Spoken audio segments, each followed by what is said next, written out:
with the directing duo Alex and Steffen, and you are watching Eclectic Arts Media. Because of the color green, not a lot of people choose it. I don't know why. I call it silly little guy work. You get to just show up and have fun and be goofy. Hi, I'm Jackson, and this is... I'm Jake Shimobukuro. Anytime I'm doing anything, he wants to be involved. This is midnight. If I can walk out of the ring the way I walked into it, I'm happy.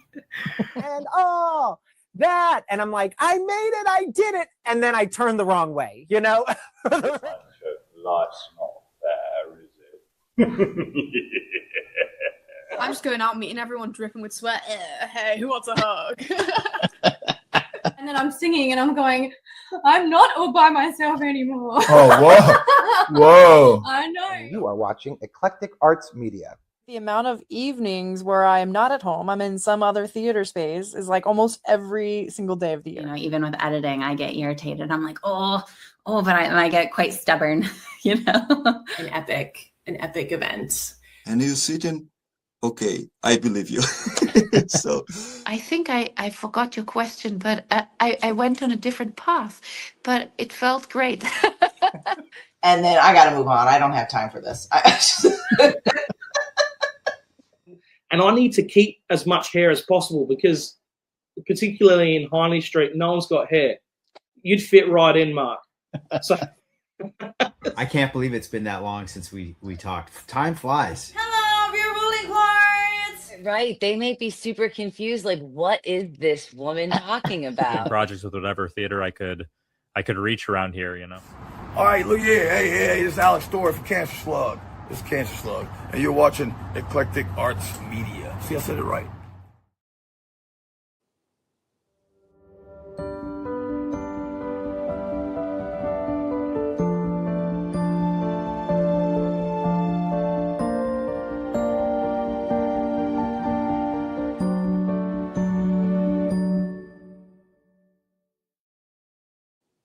Well, good evening, good morning, good afternoon, wherever you are in the world. I'm Mark Sugiyama from Eclectic Arts Media, based here in Seattle, Washington.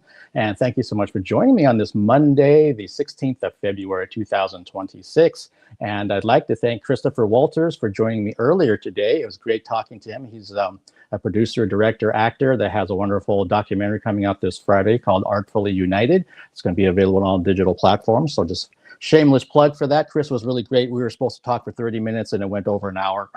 So clearly we had things in common. And I found out a little interesting nugget that I sent the link to his publicist, and turns out she was actually listening to the the live stream as it happened. And I'm like, well, why didn't you come into the chat and at least say hello? Oh, I didn't want to interrupt things. And I'm like, interrupt things? You're the one that got me connected to him. But in any event, she loved it. And again, thank you, Chris, for taking the time. And speaking of which, coming up, this just happened about an hour and 10 minutes ago. This got confirmed. Musician, artist Tanya Savelli is finally scheduled to join me this Wednesday, the 18th at 3:30 p.m. Pacific. I say finally because I've been in touch with Tanya since early January. And of course, with my wonderful timing, when I first reached out to her, she was going on vacation. So I had to wait a little while, and then she's been busy with other projects and family and everything else. She's a wonderful musician based in Australia, so we had an 18.5-hour time difference to also work out. But I'm glad to report that she's scheduled to join me, which will be Thursday, her time, Wednesday, my time or day.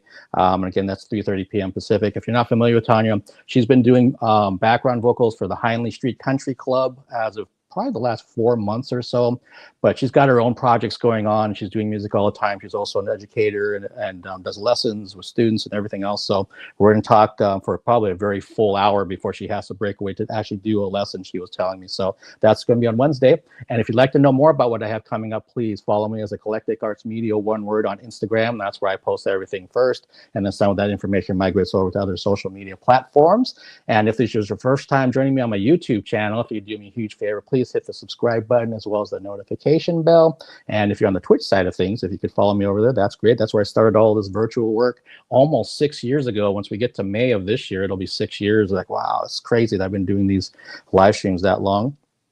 And also, if you really want to support this particular streaming service platform that I use, costs me money every month, and everything that I do well, in some form or another, it costs me money. So there's a PayPal me and a Venmo link in every live stream that I do. And if you'd like to throw me $1 or $2, every dollar is appreciated. That's only if you're in a position to do so. I recently had a wonderful donation about a week and a half ago that came from someone who's made multiple donations over the years.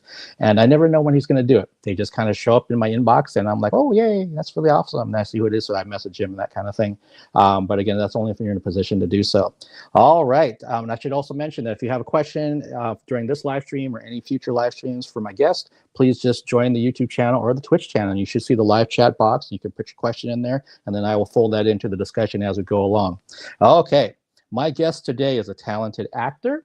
I've had the great pleasure of seeing her perform in different shows here locally. She has great comedic timing as well as dramatic skills. Please welcome to the Eclectic Arts Media virtual studio, Miss ASHLIE BLASKE. Hi, Mark. Thanks for having me. Hi, ASHLIE. Yeah, absolutely. How are you? I'm doing great. Yeah. Yeah, thanks so much. Cool. Thanks for taking the time. I'm looking forward to getting to know more about you and your work and everything else. So, and just throwing this out there too, this is a very conversational style that I do. So if something pops into your head and you want to ask me about something I just said or just some random thing, I'm pretty much an open book. So feel free to ask away. I can't stand those interviews where it's like question, answer, question. Fortunately for you, maybe unfortunately for other folks, I've got a fair amount of ADHD. So if I track something and I want to follow it down the rabbit trail, it's probably just going to happen. So okay. Yeah, that's cool. Two random minds together. Yeah, exactly. Some of the best interviews that have been that kind of thing where we went way off over here. Sure. And that's perfectly fine if we have the time. And then I just make sure that we come back to center and all that. So, but let's kind of start with some things in the present. And I kind of mentioned before we went live and everything that I've seen you with As If Theater. I've seen you at Phoenix Theater. I may have seen you somewhere else that's kind of escaping me. But if I kind of go back to the performance you did with As If Theater and Ripcord, which I saw twice, that's how much I enjoyed it. Thank you for coming. Yeah, absolutely. I remember so like your character, the leather coat and the different aspects of you and Brian, what you had to do, because I've seen him perform several times. If you can think back to when you first got involved with that project, like what's that like for you specifically when you're going to start a new play, a new role, and you're getting yourself ready for it? Yeah, so Ripcord is, I love that you saw it twice, and I love that you brought that up. I watched your interview with BJ, and I know you chatted with him about it too, and he's got great insights also. I've done a fair amount of theater in the last 2 years here in the Seattle area, but Ripcord really was something special. There was something about the collection of actors and producers and designers and maybe the timing of it all. I don't know. It just, I haven't been part of something quite like it. And it's still something that I go back to as like that was a really great experience. And for me, when I'm really getting into a character, and I'm sure you saw it in some of the images that I sent over, I get a little method.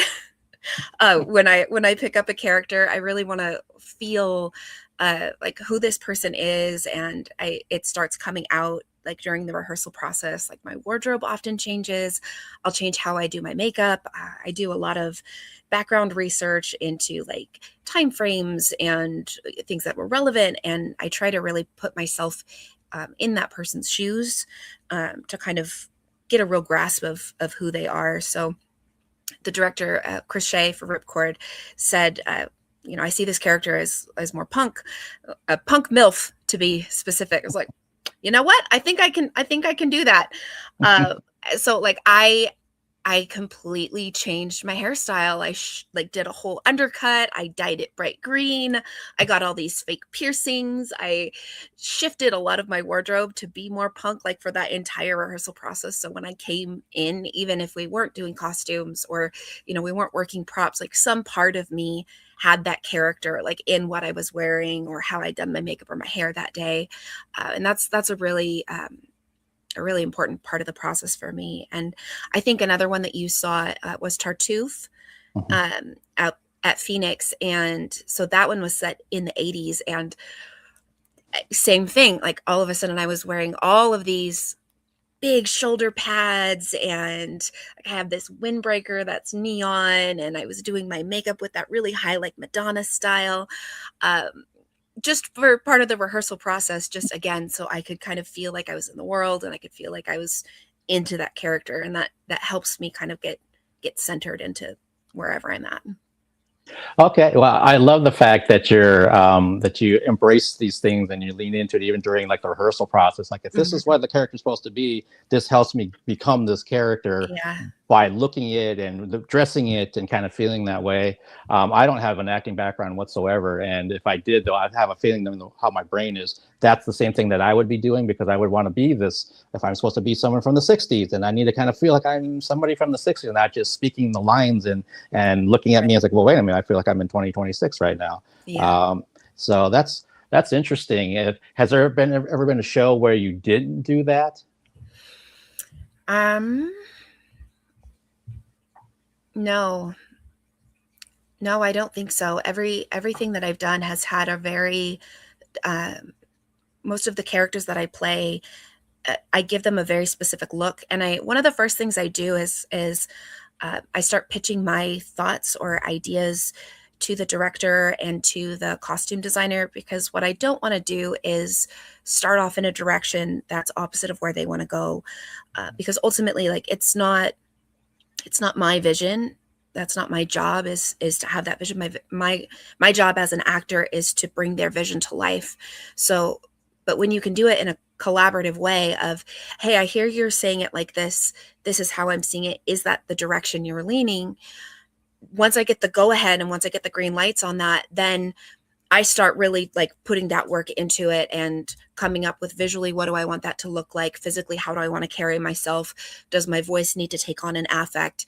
And I really start molding and shaping what that vision is, again, to line up with whatever the director sees. And that goes for even, like the straight non-character characters. Like another show I did at Phoenix was Gods of Comedy.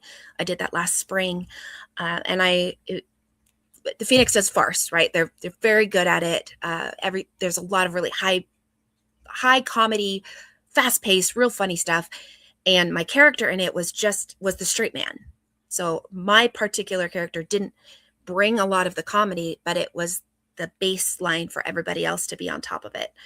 So my costumes weren't hilarious or over the top like some of the Greek gods were, for example. But I still had a very clear vision of, I am a college professor. What does that look like? How do I carry myself? What do I wear? I wore a lot of blazers to those rehearsals, So even if it's not an over the top, overly characterized role, it's still, for me, it becomes the container that I can build where this character lives. Okay, that makes sense. And I saw Gods of Comedy. There's another one that I saw of you. Yeah. So I'm like, I know I saw her recently at Phoenix for something, and it was just kind of escaping me. Yeah. So Gods of Comedy was a bit of a blur. Again, thank you for coming to see that. Those of you who know me personally and anybody who's on my social media, like, it's not been a secret, but my father passed away like in the middle of that process. So he passed about 2 weeks before we opened. I actually went to his memorial service closing weekend and then went right into a show that night.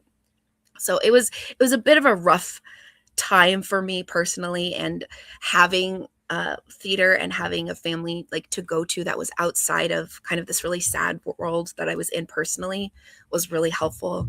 But there was one night, opening weekend, and again, I don't know which night you went to, you probably don't remember, but I had pushed myself so hard and I was just going through so many things that my physical body actually shut down, and I left a scene mid-scene and went out into the alley and vomited all over the alley. Like, I'm literally on stage, I'm saying my lines, and I had to say, I'll be right back. And I raced backstage and just hurled, and my incredible like actors who were with me in that, it was Lydia O'Day and Jay, I'm forgetting his last name. Anyway, they just improvised They improvised the whole time, and the stage manager was back with me and helped me like pull myself back together. And I went back on, and we finished the run of that show. But that was a first for me. I've not yet done that. I've been in shows where it's happened with other people, but I've not done that before. But that was a tricky run for me. Oh, that's an understatement. I'm very sorry for the loss of your father. Thank you. And I can't imagine trying to go through your obligation of the show and dealing with all of that on a personal level over here. And then, like you just mentioned, one performance, you're like, oh my God, I'm going to get sick. I got to get out of here and go and literally go hurl out in the alley there and then still come back on and finish the show. I mean, that's incredible. And I mean, I have emotions of like feeling sorry for you that you're in that situation. I also have huge respect for the fact that you actually did it still. I don't think I would have been able to push through in that kind of situation whatsoever. I just know how I am. So for you to be like, no, this is also a support system here. Here's my family. It might kind of help kind of get me through this tough time and take my mind off of it for, an hour and a half, 2 hours, but still, holy moly. See, and this is such a transparent point from you that I try to mention to other people, just in general in life, but also if you're going to shows, if it's concerts or plays or what have you, that you never know what the performers are going through. You really don't. And I had someone leave a really nasty comment for me about an interview I did back in October. It was like about this long on YouTube. Oh, gosh. And I'm looking at it and I'm like, you have no idea like the backstory with this guest. She had told me some things before we went live, so which made me pivot this way when we were actually doing the interview. That's why I talked a lot more about myself, because I could clearly tell she probably didn't want to be there at that time. And I totally understood why. So I'm like, how do I figure this out? How do I kind of make her? And eventually the interview got good. She was laughing and feeling comfortable and kind of forgetting about her problems. But for someone to come along and chastise me for the way I did it, I'm like, and I rarely respond to people like that. I just delete, block, that kind of thing. Sure. It's not worth my time. But I am bringing it up right now because it did bother me. It did bother me. Sure. And again, it's like someone could have been watching you during, that run of that show and be like, well, what's up with her? That one gal, she's not very good. Or, she looks kind of lost or something. Like, well, you don't realize, again, there's this whole other backstory here. Right. And, give some people a little bit of grace. I even think about that as a media person when I'm writing my reviews. I consider myself an artistic, creative-minded person. I've been on stage. I've had people that were not paying attention to me. I've had people that heckled me too. Sure. So it feels terrible. And it does. It really does. Yeah. It does. I can sit here and even in that case when we were getting heckled and try to be stoic and try to be professional and not buy into that guy's BS. But deep down inside, it bothered me. Yeah. That somebody would say those kind of hurtful things to us when we're just trying to play music and have fun. Right. So it's like, I always remember that when I'm writing reviews, and sometimes people have kind of criticized me for that, saying, oh, Mark, sometimes you're too nice in your reviews. And I'm like, well, I don't want to slam somebody, but if something doesn't work, I absolutely will mention it, but I try to mention it in a non, threatening type of way, non-negative way, because I can't say that everything's great because then I'm not doing my job either. Right. So and it becomes like as a consumer of that, like I'm looking to see other people's perspectives to help me form my own. And if I am just hearing somebody say nothing but nice things about everything they see, it makes me question their taste or their understanding of something. So to have that honesty peppered in with the humanity of it, where you realize that we are still people and we all have our own things that we are carrying with us. And, it's our job as actors to put as much of that aside, or performers, just to be able to give the audience the same thing every time and to give our best. But we're still people and there are still things that happen and we do the best that we can. And when people can take that and realize like, maybe it wasn't their best day, or maybe there was something here that I'm not fully understanding. It wasn't quite my taste, or I saw that this was a mistake and I think they'll have a chance to maybe fix it. Like that's such a better way to like take in that information than everything was great, everything was wonderful. Like, no, that was She looked really pale. She walked around with a water bottle the whole time. She sat for half the show. Like, we had to redo all the blocking, like, so I would pass out on stage. Like, it was not the best show by far. And somebody seeing it, like, I would not want them to come and tell me, like, wow, you were amazing. That was great. It wasn't. I gave a really solid effort, but I know what you saw was not my best, and that's okay. Yeah, well, and see, and you're being really honest about it and taking it the right way. And I can tell you this, and I don't think it was with some of the local folks, or maybe it may have been with Josiah's when we did it in January. But when I started reviewing what I consider the art side, so theater, musical theater, ballet, opera, all this in May of 2018. Okay. Prior to that, it was concerts, some pop conventions, craft beer. I was into that world, all this kind of stuff. And so I was kind of poking around online to kind of see with this local Seattle theater community, like kind of what's up, because I don't really know what's the vibe here. And there's a couple groups that I joined, and holy mackerel, it was either people like just saying exactly what I just said, that most of the reviewers and critics around town are much too nice, or it was that they were trying to run one particular critic out of town. I mean, it was awful. I mean, and I don't know this woman. I don't know what she wrote. I don't know what she did, but people were just like, it was a long threads. I'm like, oh my gosh, did she just like spit in someone's face? I mean, what did she do? Right. And I don't think she's, reviewing now here in the area. People had said that she was going to the box offices and demanding things and was acting very aloof, which doesn't sound good. But again, that was just one person's experience. I don't know what her experience was. Sure. And so here I am coming into this world new. So I'm like, oh, so if I write a review and I don't like something, how am I going to do this? And I learned this from doing the music reviews, that there's always going to be detractors, always. And so I just have to kind of find, this is where I'm comfortable, this is what I believe, and if you like it, great, and if you don't like it, so be it. I can't listen too much of the noise out here, but I did want to at least get an idea since I was so unfamiliar with it.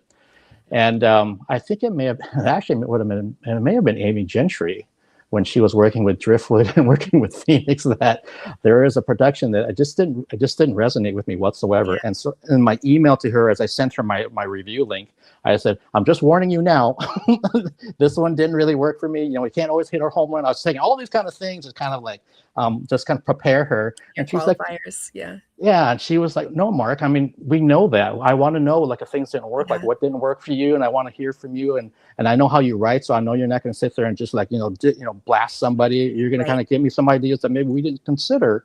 I said, okay, well, I just don't want somebody coming after me. Yeah. Right. Yeah.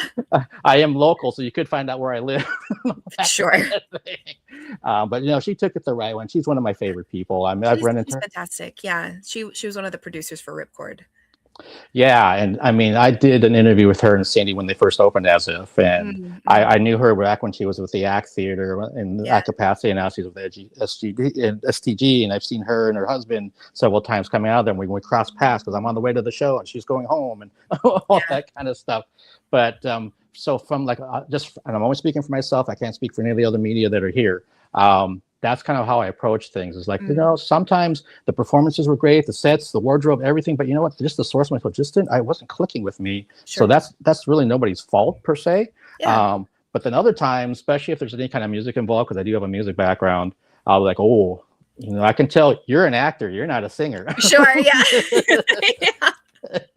Yeah. And that's okay. I'm thinking of somebody, I'm not going to name names or anything, but he was flat most of the time when he sang. Yeah. And I'm like, oh, geez, okay. But his acting was great. So I'm like, all right, there's something to hang your hat on. You'll feel good about that. And you'll probably maybe this is the first time you ever sang in public in a musical. It could be. And then sometimes it's the other way around. You can tell who the musician is who hasn't acted. Yes. Yes. Because then it was like, oh, man, you look like me up there or something. And those are like, so I have been a producer and a choreographer for a high school theater group for the last 16 years. And I helped do all the casting for their fall plays and their winter musicals. And from like a casting perspective, that's such an interesting like position to be in, where do you bring in the person who can sing the roof off of this particular role, but they're not going to be able to act it? Or do you bring in the one who can act it entirely well, but is going to be flat the whole time? Or do you bring in somebody who's kind of mid-range on either way and hope you can elevate it up? Like, and sometimes the decisions are made for you just because of who you have available, but sometimes you really do. You have to make those decisions based on what's going to be best for a particular production. But it does mean, like, that singer who was flat the whole time, they probably know that they're flat the whole time. They're probably well aware of it and working really hard to not be, and it's just not in their forte. So it's one of those things where, like, is bringing it up showing them something that, a blind spot of theirs, or is it just kind of beating a dead horse of, like, I know this is not my strong suit, I'm doing the best I can, I'm sorry. It's there's some tricky lines there. Yeah, absolutely. And I'm definitely going to want to have some other questions for you about that role with the high school, because I did kind of make a little note of it over here. Oh, sure, yeah. But I'm thinking about somebody that I know. I actually just saw him perform with the ballet on Saturday night. And he told me, I don't know how far back this was, but he was in a production of West Side Story. And he got it because of his dancing background. Sure. And he thought he was part of the ensemble that didn't have to sing. And then he said, oh, no, you're going to be singing this song or this song. And he was mortified. He's like, yeah, oh, I've never sang ever other than in the shower. So sure. He was trying to, like, work on some online lessons and some other kind of things. He's getting tips from other people in the cast. And they say, oh, you're going to be fine. You're going to be fine. And he was like, I'm not going to be fine. Right. And even to this day, he still feels like he got a little bit better as the run went on, but he's still kind of just, and every artist is so hard on themselves anyway about it. I'm one of those people, like, I could have done better here, and I could have, you pick things apart. But yeah, in your particular case, being a casting director and a producer, and I just saw a couple high school productions last year for the first time. I decided to kind of venture out and see what kind of talent was on just here locally to where I live in Kenmore. And I remember thinking with the teacher / director casting person that must be really hard, because you have so many variables, like you just talked about, but also you might have kids that have been in the program since they were freshmen, and they're like, oh, now I'm a senior, how come I'm not getting an opportunity? Why come so-so, and all that kind of stuff. And I'm like, I don't know how they juggle these really careful and delicate dynamics at times.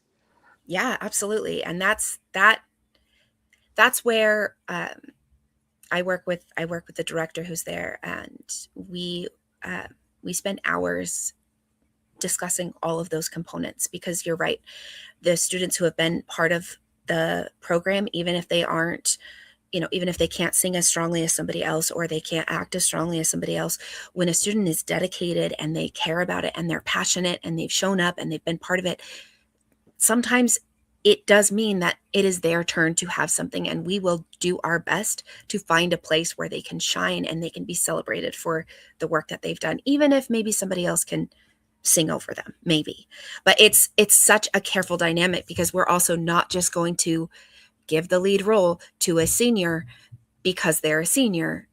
We have to look at the talent and getting that balance and getting kind of that fairness and working to build the confidence and the understanding of it with them, because they're still children, right? Their brains are still developing. It's our job to prepare them and to help them learn and grow. So it's a completely different beast, I think, when you're looking at it with students than if you're looking at it from even community theater or professional theater. Yeah, very well said. And I think I used to work as a teacher a long time ago, so not as a drama person, but just as a teacher in general. The other piece that I just thought about too is that you also have the parents. Oh man, that is a whole other can of worms sometimes. Like your parents can be your best allies and can be so supportive, and they also can be the ones to completely knock something out and cause all sorts of things because they didn't understand, or they missed a communication, or they decided it was better to go to the school district instead of coming straight to the program to talk it through. Or it's messy. It can be really messy. Yep, I know. Even just what I used to teach, which was special education, that you have two different sides of it. I had some incredibly supportive parents, and they're amazing. I had parents from my homeroom that's when I had 30 students in my homeroom, and they were like, "Mark, we're your volunteers, so use this. How do you want to use? What do you want to do with your homeroom?" And I remember my first year, I was like, "I don't know. I'm a new teacher. I don't know what to do with you." What did you do before? And they were new, and I don't know either. So I said, well, let's brainstorm some stuff and figure this out, because we only have 15 minutes for homeroom every day. And we actually ended up, I had same people for I was in a junior high setting, so it was 7th, 8th, and 9th. And so we really didn't get too much together the first year, but more the second year when I kind of had things under my belt. I'm like, okay, I know what I want to do with you folks. I said, how do we feel about getting the parents involved where we can have breakfast every Friday?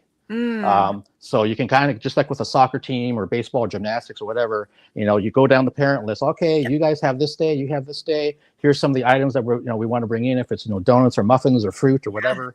And they got around real quick in my building about, hey, they get breakfast over in that room.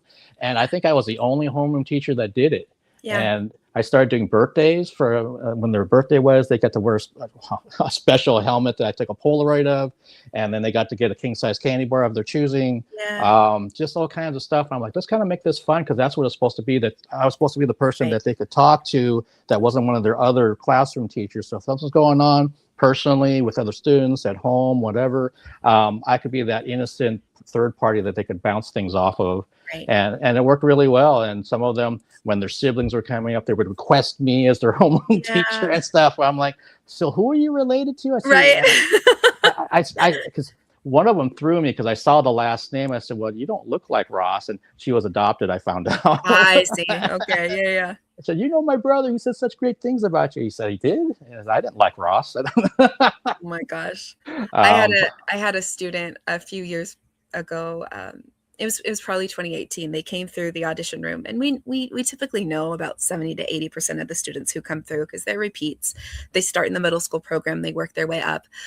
Every now and then, though, we get new faces, we get new names, but I recognized the name, and it had been a neighbor of mine when I had lived up there. And so I'd asked, hey, I see this is your last name. Do you have a brother named such and such? And he went, no, but I have an uncle.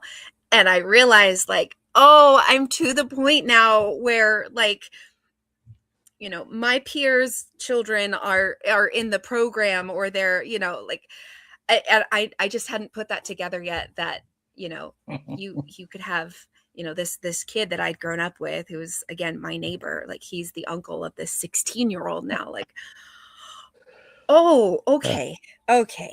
That's it's at this point now, there are children in the program who I went to high school with their parents, and like they're now freshman, sophomore, and so the shock of that isn't quite there yet, but it's kind of cool to kind of see it turn around. But like going back to like your point of like being that safe adult in that kind of third space, I think it's such a crucial part to adolescence and having success is having those adult figures that don't require anything of you. They're not a teacher that you're trying to get a grade from. They're not a principal. They're, maybe it's a coach, maybe it's a drama teacher, maybe it's a homeroom teacher, but being able to have those safe adults who are in your corner it really can be, I've seen it be the turning point for a lot of these students from not being okay to being able to figure something out. So I'm glad you were able to kind of have that role. And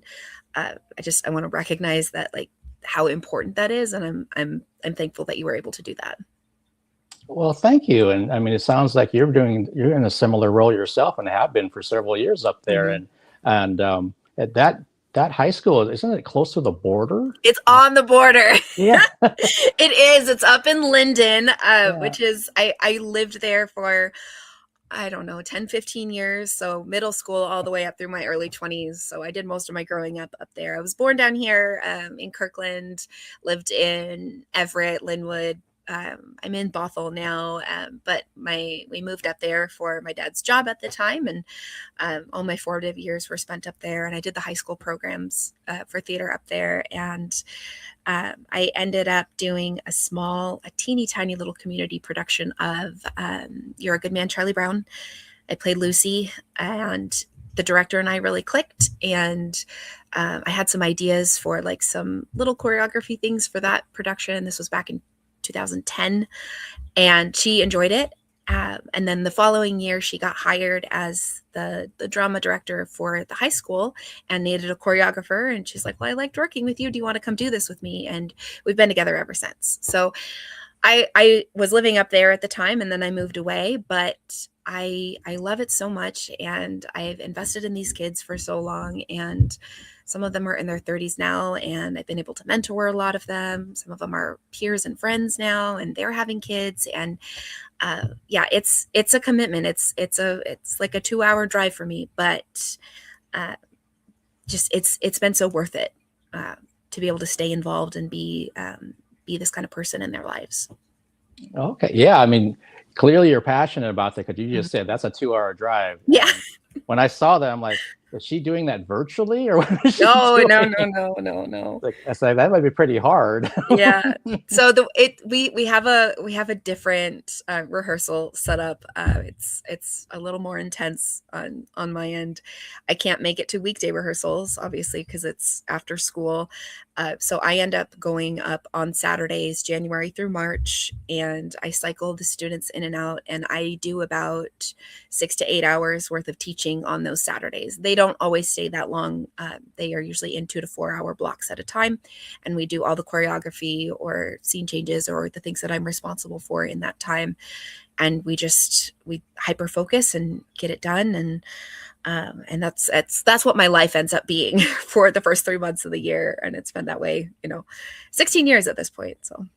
Wow. That's awesome. That's awesome that you do that. And I like finding kindred spirits that have a background in education or something in that world. And clearly you do. Yeah. And I know I started kind of going off on a whole tangent with Katie Wallace because of where she's at with her grad program.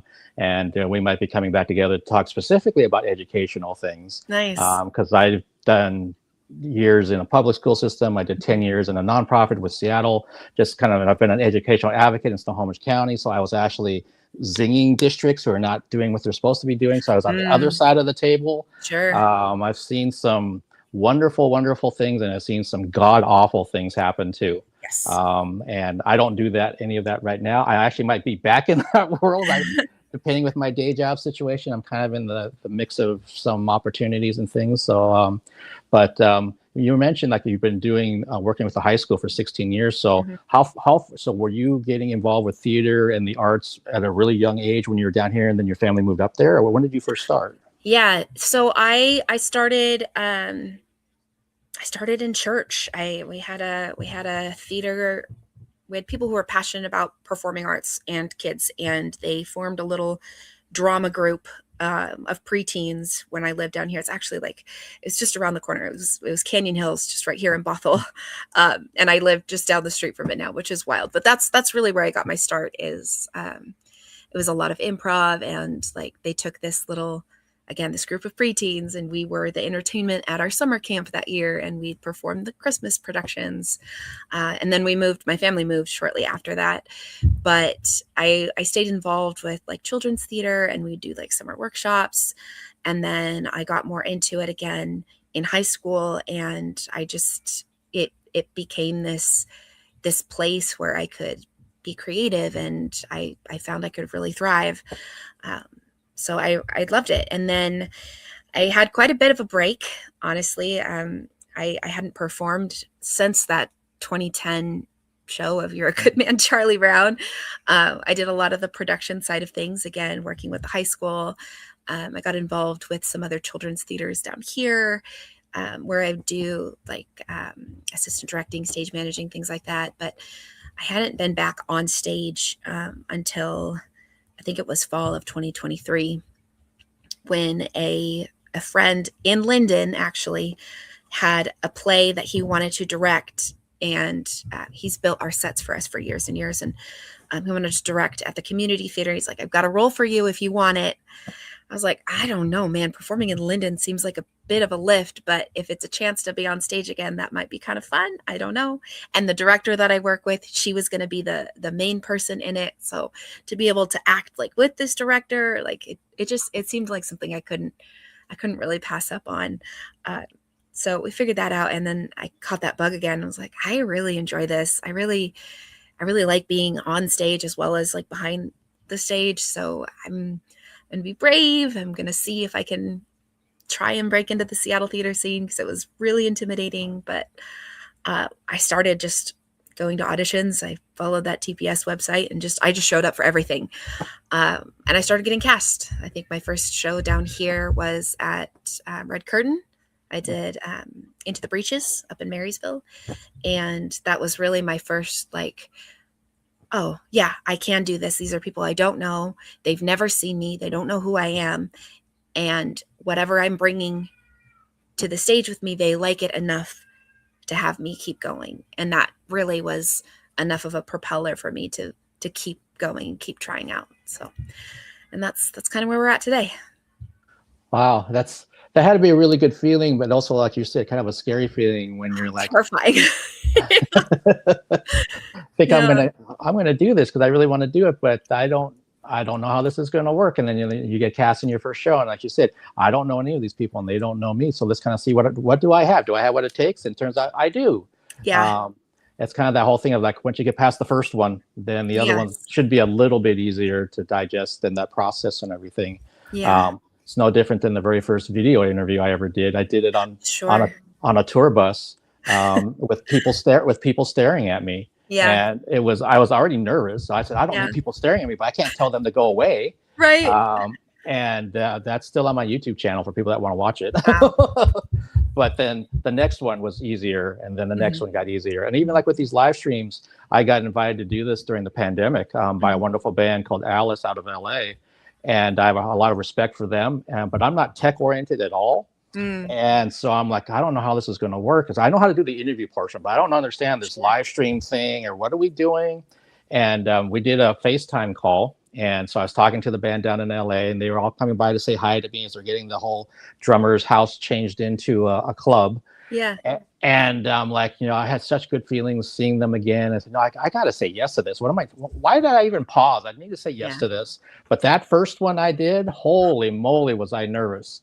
I'm like, wait a minute, where am I supposed to look? And I was looking up my notes, and they set me up with 3 of their dance friends who I did not know at all. And then the other person right after that, I had interviewed in person before, and I had some friends coming on later that I knew. So I said, those will be easy. But that first one, I'm like, and they're dancers, and I don't dance at all. So I'm like, we got to find that common ground. Gosh, where is it? I remember talking to one of the band members at the time, and she had a dance background as well. And I'm like, is there any way we can just have one of them, not 3 of them? And she's, oh no, but Mark, they're in our new video that we're going to premiere that night when we start this whole thing. I'm like, okay, I understand. It makes sense. I'll just do the best I can. Yeah. And that's one of the interviews that is also on my YouTube channel that I still can't watch the whole thing. I cannot. It's like, I've pulled clips from it when it gets to the anniversary, which was May 22nd, 2020. So I just took the very beginning of it, and then I stopped. I don't want to see the rest of it. Oh my gosh. Because it was just so bad. But, thankfully I've grown and hopefully gotten better, and my positions of my gear is better and all this kind of stuff. As long as you're getting better, then hey, at least you're progressing in the right direction is the way I look at it. Yeah, absolutely. If this one that we're doing right now with yourself and myself, if it looked like that one back then from 2020, there'd be a problem. They'd be like, Mark, what are you doing? Right. Haven't you learned anything? Yeah. And I think that's such a good example too, where like I'm such a researcher, and I want to know everything about something before I jump into it, so I can be as successful as possible. And that serves me really well. But it also it's been a really valuable thing for me to learn that there's so many things that you can't learn until you do it.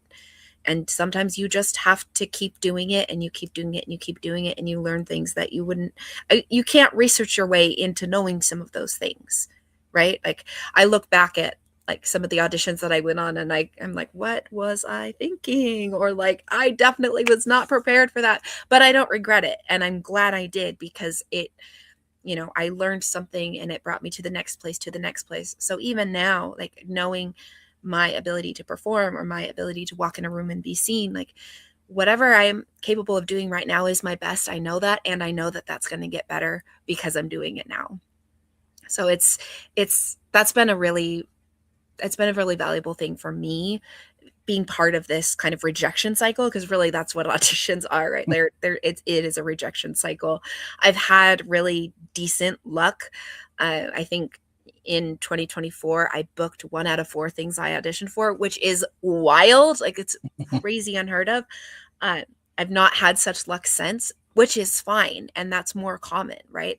You go through these phases where you're just not right for the project, or it doesn't work out for your timing, or they're looking for something different, but that doesn't mean you don't keep trying, right? So it's that constant, like, try and reject, try and reject, try and reject. And then you just keep going, and then you keep learning and you get better.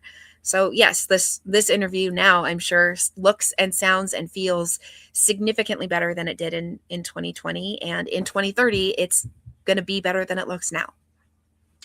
Well, very well said. And I think we're of the same mindset, that I get no's all the time as a media person. I used to joke around because I started off as a hard copy fanzine in 2011. And I used to say that I would send out, 10, 20 emails, not hear a word back. And then if I got one back and it was a no, that was actually a leg up. I finally got something to reply to me. I got a no. Right. And then the next step, well, how do I turn that no into a yes? And these kind of things. And even today, on a Monday, even though it's President's Day, I got a bunch of things back that I'd asked for that I needed. I needed a quote from Patty Lupone because she's coming here next Friday. I needed some other kind of things. I'm like, oh, this is great. All this is falling in place. But then I was also supposed to maybe do an interview in person, and they said no. They decided not to do it. And I was like, that's fine. I just move on. I don't take it personally whatsoever. But early on, I'd be like, how come they don't want to talk to me? Yeah. That kind of thing. But like you said, those things, they need to happen so that you can kind of grow, and that becomes your foundation to build off of it. And if I had gotten like a bunch of yeses early on, that would have set me up for failure. Because this is not normal, Mark. This is not normal at all. Right. This is not common. Yeah, and so I say that to people all the time because they think, oh, can't you just ask so and so and you get a photo pass, or you can be in the photo pit and shoot a concert? I'm like, I'll put in for a show, but that doesn't mean I'm going to get it. Even for someone that I know as a publicist, as a band I've shot multiple times, that's still not a guarantee. I'm not to that level where it's like an automatic. Yeah. But I should have a good chance. But it's never automatic. So I just have to kind of see what happens, and it makes it hard to schedule things because a lot of times they won't let you know till the day of. Sure. And I've always told people that I need a 24-hour notice. I will not shoot something the day of, no matter how much I want to be there. And that's been tough. There's been a couple that come to, oh, I'm a huge fan of this artist, and the show's sold out. I would love to be there. And I said, I got to stick to what I told I was going to do. I said, I'm so sorry. I said, I have other responsibilities, and I need at least a 24-hour notice. And they completely understand from the publicist standpoint, and because of the way I word it. They'll know next time. Yep. Exactly, because I'm like, that system is so broken to me on the concert side, and I know I'm not even a pebble in that pool, but out of just my own personal point of view and trying to value my time and myself and my worth, because I used to be fine. I'll go anywhere at any time. I don't care, but I'm like, this is ridiculous that you can't let me know, 8 o'clock the night before for the next show. Right. Am I going to be there or not? And I don't live in Seattle. I live in Kenmore, and I used to live in Edmonds and all this. So I got to deal with I-5 and all this other nonsense to get downtown. So it's like, just out of courtesy, you should be able to and it's not just me, any of us here in the Seattle area that put in for that show, we should know at least 24 hours in advance. Yeah.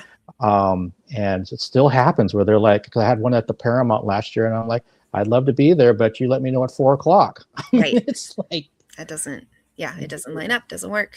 No. And then I always try to remember that, don't forget about all the people that don't do that, the people that do honor your worth and your time and everything. And look at the people that, you have good interviews with, and you want to invite them back because they're part of something else to help promote. I love having guests come back. The newness is gone. We kind of know how people are, and we can just kind of get to talking.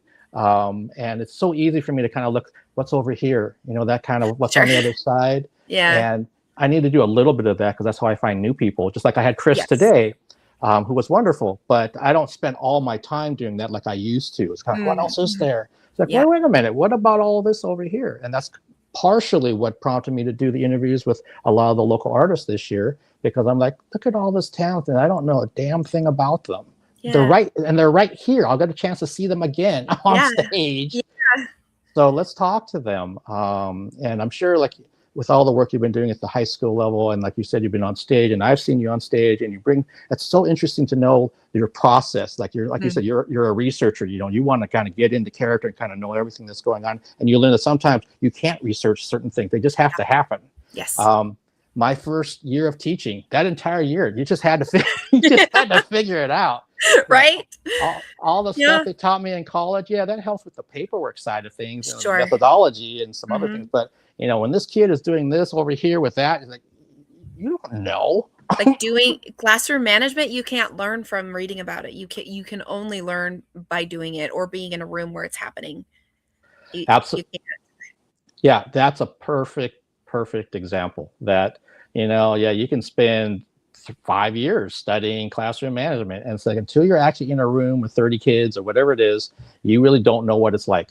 No, you don't.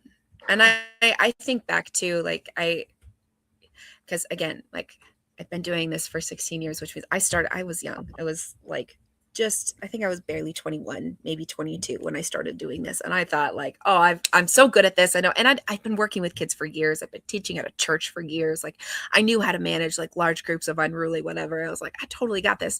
And I did, like, I was able to get things done. But looking back now, like, the methods that I used and like the practices that I had, or the way I would communicate, it's a little cringy now. But again, you don't know that until you have some of these like laps under your belt of, wow, I really wouldn't have done that now. Like, if that situation popped up, this is how I would handle it now. And being able to walk into new situations knowing that I'm going to learn something new, and I can't anticipate knowing how these students are going to react to how I teach until I actually start teaching them. It keeps you humble. And like, I'll tell you what, kids who came back from pandemic and the kids who were like in elementary school and in middle school for those years who are now in high school, it is a completely different ballgame. And I have friends who are teachers in local districts too, and they're saying the same things, like their attention span, the way they process information, not that it's bad, but it is so different than any other groups of children that I've taught or managed over the last years. And so you're having to learn a completely different language of how to connect and how to inspire and how to help these kids grow, because their brains wired fully differently in that section where they were so isolated. Interesting. I could only guess that. I didn't actually know that. And that's good information for me moving forward. Maybe I won't want to do that job that was offered to me. I mean, if you do, just be aware that, what has worked before will likely need to be adjusted, because it's a completely different generation. There was the event that I was at on Saturday night. Some of the people from that company who are, I'm guessing I think they're high school age. So they're like in the developmental part of this company. Okay. I don't want to get too specific. Sure. But four of them are sitting right behind me in the row for the show. And just listening to them, just be high school students. Mm-hmm. I'm like, this is so annoying.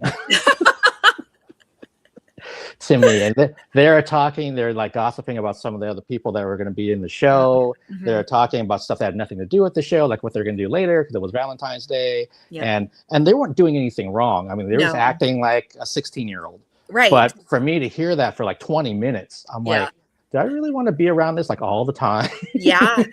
Yeah. Your tolerance for it can shift for sure. Yeah. I used to joke that I was like half a step away from saying, get off my lawn. Right. And I think I'm almost there now. No, I feel that sometimes. And that's a total aside, but like, I'm a big fan of Leve, and I'm not sure if you're familiar with her, but she's an Icelandic / Chinese artist that just won her second Grammy this year. Wow. And she's 26. She's going to be 27 real soon. She has an identical twin sister. They're both classically trained in instruments and jazz vocals and all this other kind of stuff. And the very first time I heard about her, I'm like, oh, she must be some other, just a typical pop artist like anybody. Yeah. And then I listened to her music. I'm like, this is bossa nova. This is Oh, jazz. wow. This is old school stuff, and it's so through me. And what I found out, to kind of make this short, is that I don't know, probably 75% of her demographic are like college age and younger. And so you go to the shows, it's all these kids. So it's high school, it's middle school, even elementary. The only people, the only people close enough to my age are the parents of those kids that brought them to the show. And of course, they don't want to be seen by their parents, so they're trying to be away from them and everything else. But gosh, the first time she came in 24, she was playing at the Paramount. She had sold out the entire tour. And just, again, being around this group of young people that I've been going to shows forever. And I remember I was like, oh, I'm going to go eat something, and then I'll just go. It's a reserved show. There's no problem trying to get it, just going back to your seat kind of a thing. And I said, I got plenty of time, because you don't have to line up for that kind of show. It's not like general admission or something. Right. And you're trying to get a good spot close. I went out when I left the restaurant, and I'm like, okay, here's the front of the Paramount, and I'm working my way up Pine Street. I'm like, why is this line so long? All these kids. And I kept going, and then I had to go across Boren, and there's still a line. And I went I went to Pike, and it ended at the corner there of Pike, and then people started lining up behind me. Oh my gosh. And I'm like, this is like the old days when I was going to shows in the 80s, when it was all general admission, and you had to do that. And it finally dawned on me when I was sitting in my seat, finally, once I got inside, they don't have any plans. They don't know what to do. They either drove there, took transit, got dropped off. They don't go and have a drink or go to a restaurant or meet up with their friends. They say, I'm here, so I guess I get in line. That's all they know. Yes. And then I'm like, holy shit, this is going to take forever to get in here. Right. And then they all go to the merchandise line, because he has specific things. So that was going all the way up to the second level of the Paramount inside. Oh my gosh. And I'm a dum-dum, because he also had a trailer outside, which I bought something at earlier. And then I'm like, oh, you know what? I think I do want to get that T-shirt. So that when I got inside, I had to get in that long line to get that shirt. But just watching these kids with their phones and their TikToks and everything, just constantly, every single one of them were doing it. Yeah. And the only perk of all of this was that I got down there early enough, and this was completely unplanned by her, that she decided to go to that merch trailer outside and meet some of the fans. Completely unannounced, unplanned. Yeah. When I got there, it's pure dumb luck that when I was coming up, I looked over and I'm like, is that her twin sister, or is that her? Got in line, and then she was talking way off on the corner to this family. And so I said, well, maybe that's somebody that knows her sister, because her sister does work with her. Yeah. And then I saw her signing stuff. And I'm like, oh, wait a minute, that's her. Oh my God, how long is she going to stay here? And I'm trying to ask other people in line in front of me, like, when did she get here? And did you have to buy something to meet her? And blah, blah. And she had a poster. So I'm like, I don't want a poster, but I'll get one if she's going to sign it. But with my luck, I'll buy it, and then she'll leave, and then I'll be stuck with that. Right. But she mentioned from the stage how much it was so nice to meet some of you earlier today. And all the kids were like, what, where was she at? And then I had my picture on my phone, and I'm like, this is where she was at. Yeah. And they're like, oh my gosh, did she announce? I said, she didn't announce anything. It was just luck that some of us were there. I think she was out there for maybe 20 minutes is what she said. Wow. But again, going back to the whole student thing. Yeah. That was another world to me. So now with how you explained it, it makes even more sense from an educational standpoint of like, you're dealing with a different breed now. Yes. Completely different social constructs and how they interact with each other, and like their expectations, and I get that feeling of like the get off my lawn, or things weren't like this, and then being able to pull myself back and be like, no, we all did this. We all did this, where we came in and we came up with new language, and we came up with new, like, I'm a imperfect medium millennial. Like, I was born in 89. Like, I'm right in that, like, I grew up analog. I watched the digital take over, and now I'm fully immersed in it. Right. So I have that whole progression. Right. And so I watched like what my generation did. And I know that this generation is doing their own same thing. And just because I don't understand it doesn't mean it isn't here to stay, or it isn't relevant, or there isn't value to it. It just maybe not be connected to what you know, I'm doing right now, but I don't have to like stick my nose up at it and say like, oh, Kids My Day. Like, okay, fine. Kids My Day lived in a completely different world than they do now, and they're figuring it out for themselves. And we should be glad that they're doing that and try and go along with them. Yeah, see, and that's a good perspective to have, because that's the kind of thing that I have to remind myself of. Yeah. I can use the example that, so when I was teaching in the public school system, I had a guitar club on Thursdays after school.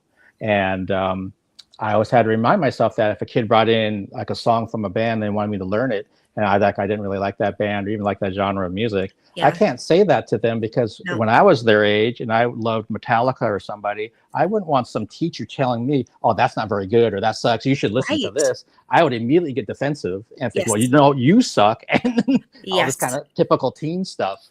And so I'm like, okay, cool. You know, you want me to learn, one kid brought in some Bob Dylan stuff and some other stuff. And I don't mind him, but just like, okay, this is kind of different. I'll take the time to work on it. Right. And I have to remind myself, don't be that person, because I had 2 guitar teachers growing up, and one of them I didn't really like because he was very close-minded. Yeah. And the other one was very open-minded. So it's like, Mark, you're sounding like the first guy.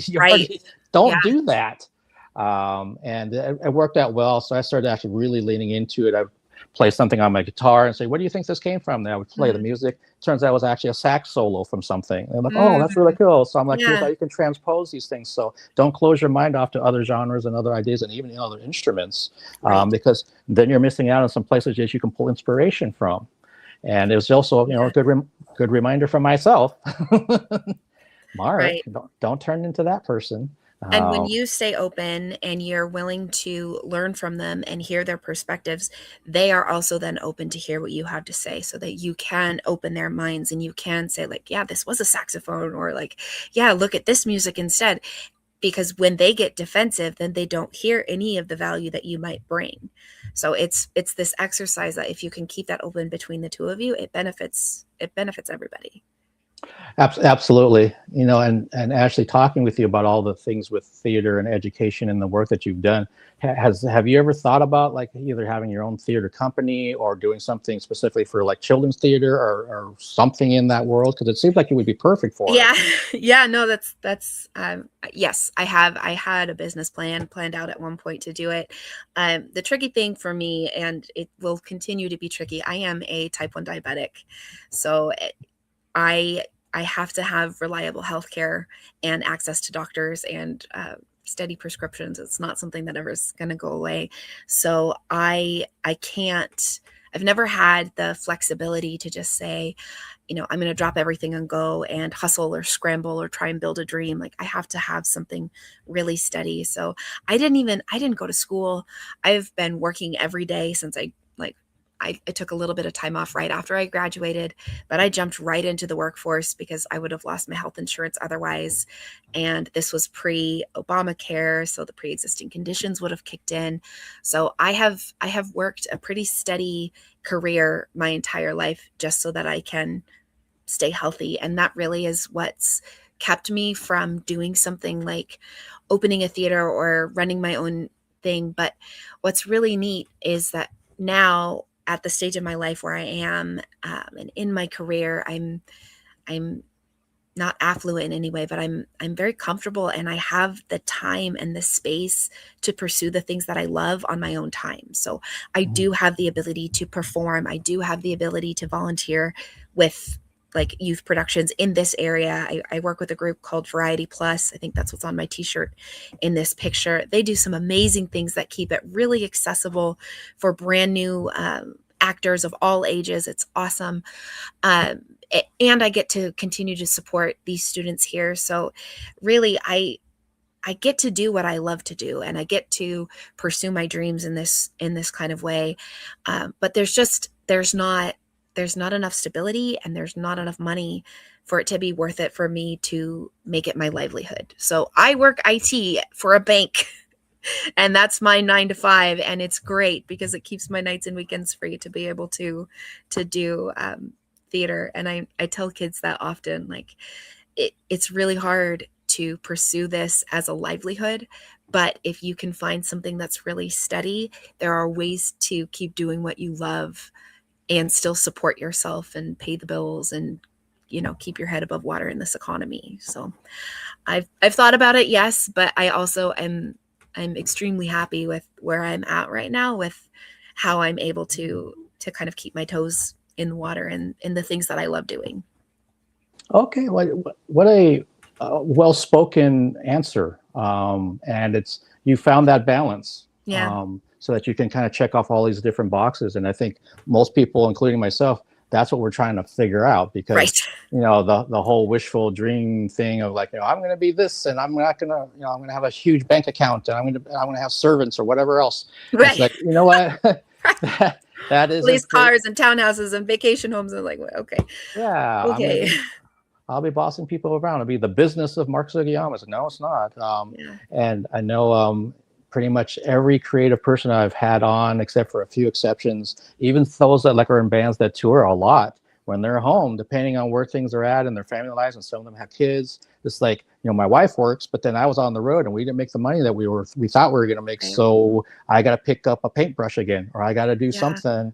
And they're kind of used to doing this. I love this. I'm never going to quit the band, but I also have to support my family too, because I can't have my kids suffer because of me. Right. And it's really interesting, that dynamic of the struggling artist, or whatever you want to call it. It's that kind of dose of reality for anybody that's coming up. That's like, even like in my case with media, they think, oh, you're shooting these concerts and you get to go to all these events and stuff. I don't make a living from this. No. I've been real transparent about that. Yeah. If someone wanted to hire me so that that could become my job, absolutely, I would do it, depending on who or what it was. But but the reality is, no, it's something that for someone's passionate about something that they're doing, and they found a way to kind of make it work around the other things that they have in their lives. And as long as that balance seems to be working, then they're good. Yeah. And that's kind of where I'm at. I'm always kind of looking for something new, but that means something's got to get sacrificed in that ball, because I can't add on another one and another one. Right. It's like, exactly. Sometimes I get a little bit of that flack from certain people who I won't mention about, how come you didn't make it out to my show? And I'm like, hey, there's one of me. I'm not a team. I wish I was. Yeah. And anyone that's on my social media sees the stuff that I'm at, because I make sure that I at least post about it. So they're like, oh, I didn't realize you're doing all that stuff. I said, well, yeah, here we go again. Don't assume things. Yes. It wasn't anything personal. I had it on my radar, but I was like, look, I had 5 things I had to try to cover. I've got 4 films right now that I have to still watch that I haven't reviewed yet, blah, blah, blah. Yeah. And don't get me wrong, I love what I do, but there is a limit. And there's a finite amount of energy and time I can spend to it, and I have to spend to other things over here. And if there's family, I had a family issue last week that I knew I put it on my calendar. So I'm like, I can't do anything right now. Right. And most people understand it, but every now and then I'll get somebody who's like, well, you said you wanted to set up this interview, and and I'm like, I do want to set this up, but I am a person with a schedule and a life. Right. And said, I assume that you don't do this 24 hours a day, 7 days a week. You must have a life and other things too. Like, well, yeah, of course. Yeah. Well, it's none of your business that I'm married and I have 2 kids or whatever. And I'm like, I'm not asking that. I'm not asking that at all. I'm just saying, you're in a situation just like me, just like anybody else. So please give me that respect that if I can't do it, I just sometimes can't do it. And sometimes it's just postponed. I will do it, but it'll be later. And sometimes that happens to me. I totally understand that. There's a wonderful photographer that's local here, and she wants to come on and do a group thing that we did back in 2020 with a couple other photographers. But she told me, said, Mark, here's what's going on with me. I want to do this, but we probably have to look at maybe March. And this was back in November. And I said, I totally understand that. There's no rush for this kind of thing. And I don't want to be a pest, but also if you don't want to do it, at least I know that, so then I can move on. In your case, no, we'll just wait and do it later. That's fine. Right. One of the funniest, well, it's funny to me, a situation just like this, ready to do a live stream, 30 minutes before I go live, my phone rings. It's a number I don't recognize. And I'm talking to a guest that I've never interviewed before. I pick it up and the gal says, please don't yell at me. I'm like, who is this? And why would I yell at you? And then she said it was the publicist for the guest that was supposed to come on. The guest had something come up, can't make it. And I was like, well, no, I appreciate that you gave me a heads up so I can just reschedule it and we'll figure this thing out. I'll post some stuff on social media that, we're going to redo this a different time. But I had just being curious. I said, why did you think I was going to yell at you? And then she told me the previous person that she had to call read her the riot act for having to cancel the same guests for their appearance. And I'm like, one, that's just not my way. That's not the kind of person I am. I don't really raise my voice that in any situation, but especially in this case because it doesn't serve any purpose. No, it doesn't help anyone. Shit happens. Right. It's not going to change the outcome of this. Like, you yelling isn't going to make them come on your thing. And then if it did, that's not a conversation you're going to want to have anyway. Exactly. So, and she told me, she said, I already X'd them off of my book. So I'm never going to have them book my guests. And she represents a lot of people. So I said, no, I said, we'll work this thing out. And it actually turned out the second one got rescheduled with the same person. And so then the third time it finally happened. But I'm like, this person's in an industry where, like, if they get a job, boom, they got to do the job. Sure. And I said, I get it. This is their livelihood. This is how it works for people that are in certain parts of film and other parts of the industry. If they get, like, we need you now, boom, they got to go. They can't just say, well, can we do it tomorrow? Right. So all kinds of it. I think that goes to, like, even what you were talking about with BJ, like, you want to be known for somebody who's kind, right? Like, and that's the language that tends to transcend, like, across the way, right? Like, they're going to remember that they had to cancel, but they're going to be willing to work with you next time because you were not unkind about it. And there's so much value to that. And it's not difficult. It's not difficult to not be an ass. Like, it's just not. Like, you don't have to do it. You can just be nice. You may be disappointed. You may not like the outcome of it, but you don't have to be an ass about it. And that people like that are the people you want on your team.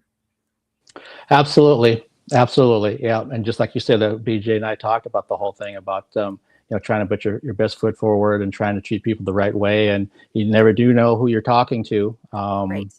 And even if it's on a smaller level, I use this example during somebody else's interview of, I was at Studio 7, which is no longer there. It's a music club downtown.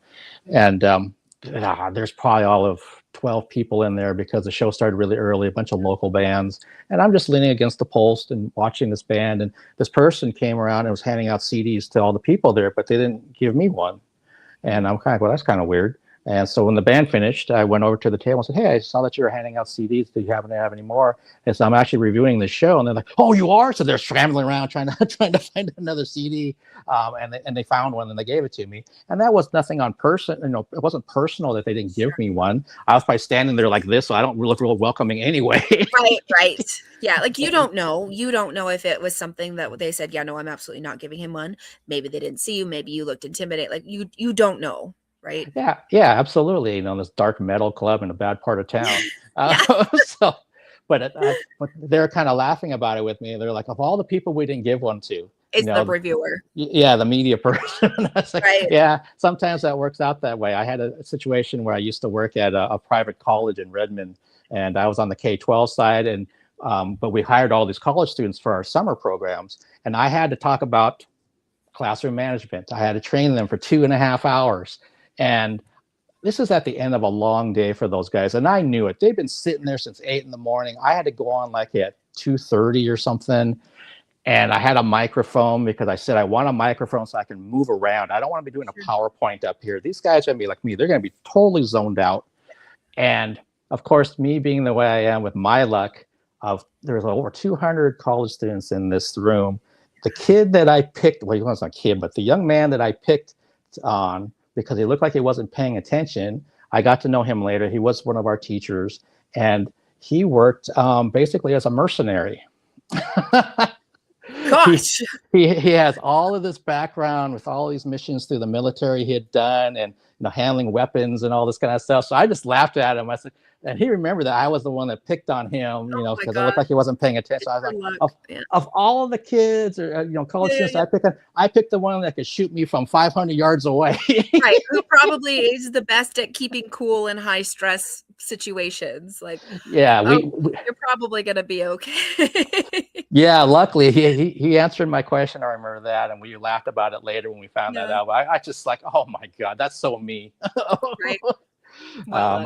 Could have picked this person, this person, this person. Sure. No, I pick you. Of the 200, yes, that's the one.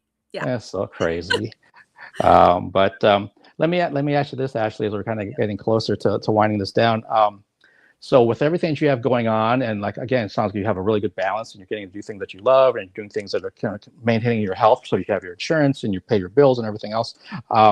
Is there anything that you're hoping to do within, the next year? So is there a certain production or a role or just something even outside of that you're wanting to kind of, get your hands into? Yeah, so this year I am taking a slightly different approach to performing or being involved in projects. It was one of my coping mechanisms as my dad got sick and then passed, was to just stay as busy as possible. And I jumped from show to show to show to show because I needed something to get me out of the house. I needed roles to throw myself into. I needed the community around it.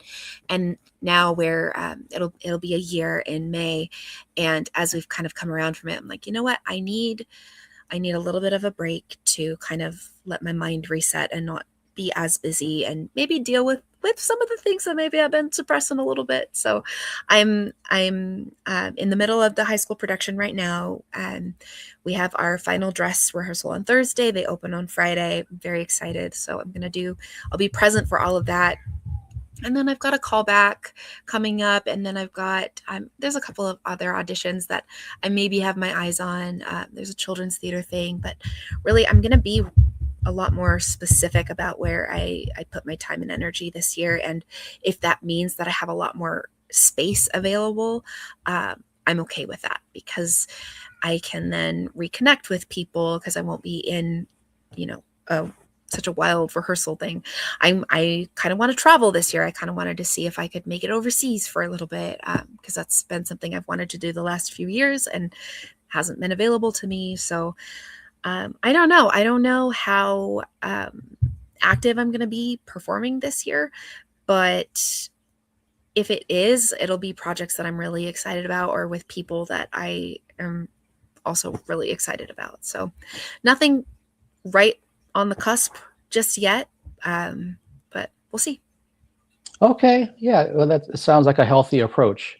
Of you taking things that you really want to do, and if not, like you said, it's going to give you some time and space to maybe address some things that maybe you kind of need to work through that you didn't and completely understand why last year, and that's important. It's really interesting how self-aware you are, and I wish some of the people in my circle were a little bit more self-aware, just for their own good.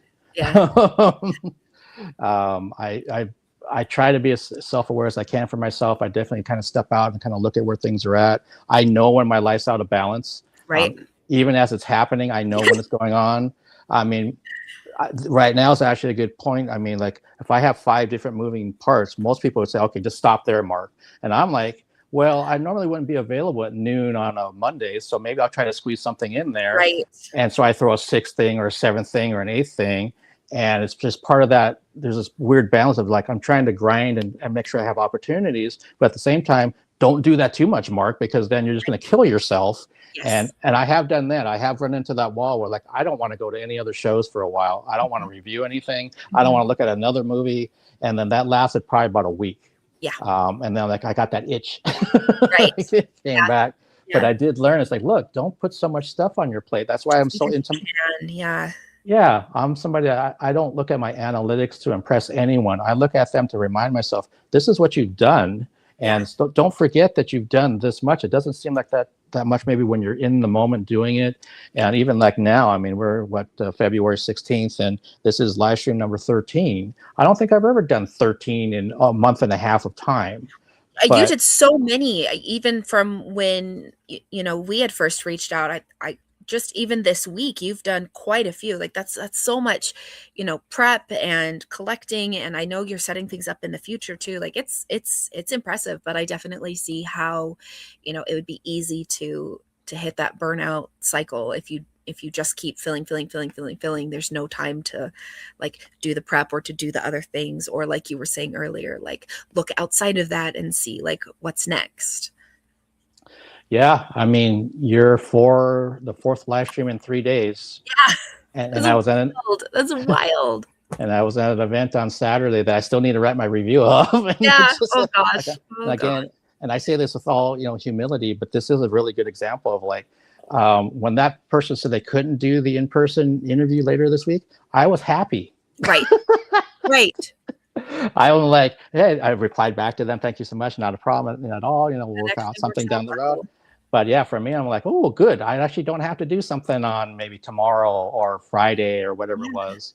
And then the trick becomes, well, don't book something else. Yeah, exactly. Like, don't fill it just because it's empty now. Yeah, got those little devil angel things on my shoulder talking about, hey, you got some space over there. No, you don't. No.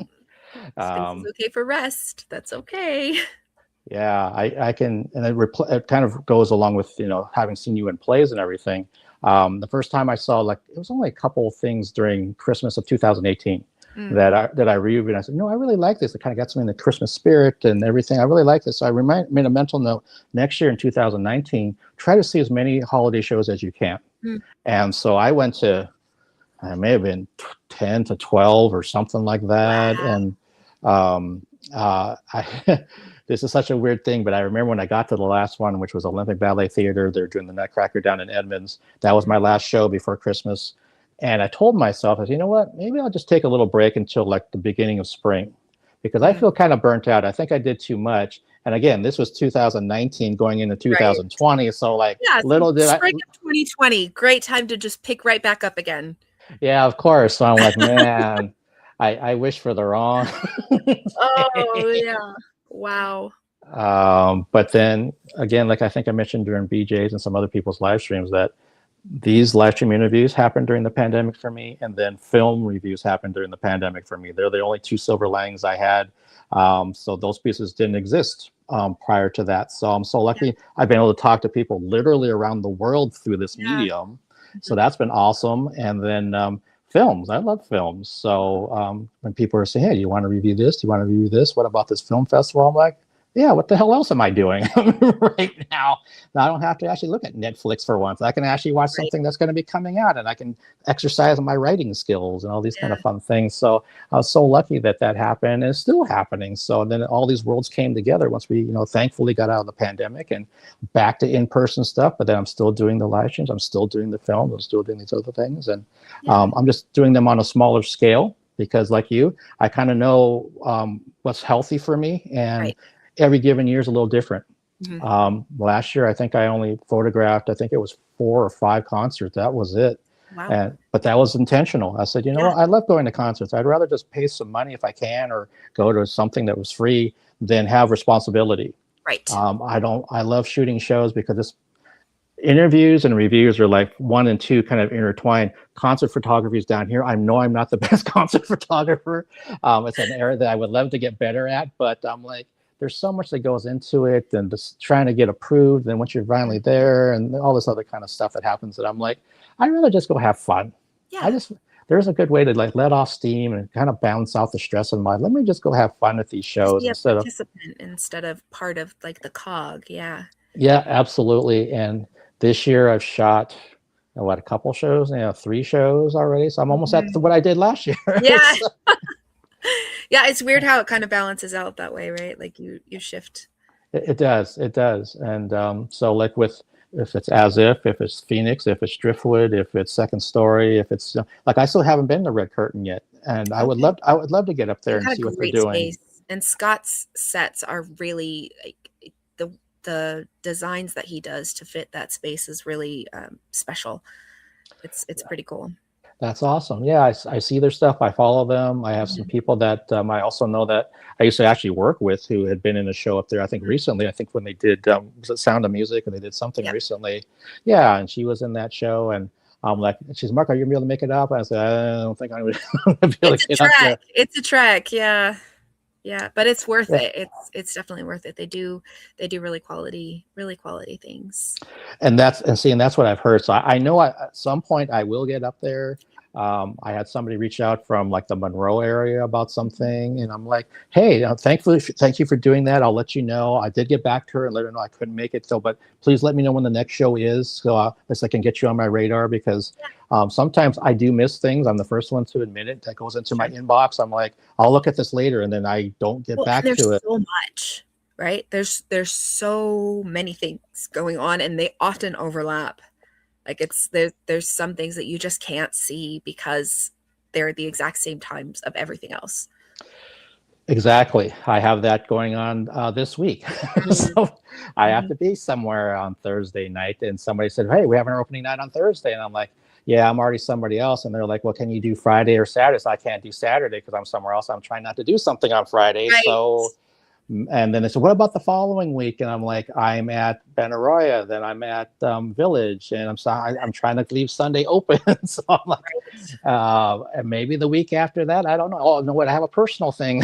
So it's never like I'm saying, if I don't want to be somewhere, I would definitely tell somebody, like, if I have an issue with whatever you do, I say, hey, you do your thing, but I just don't want to be a part of it.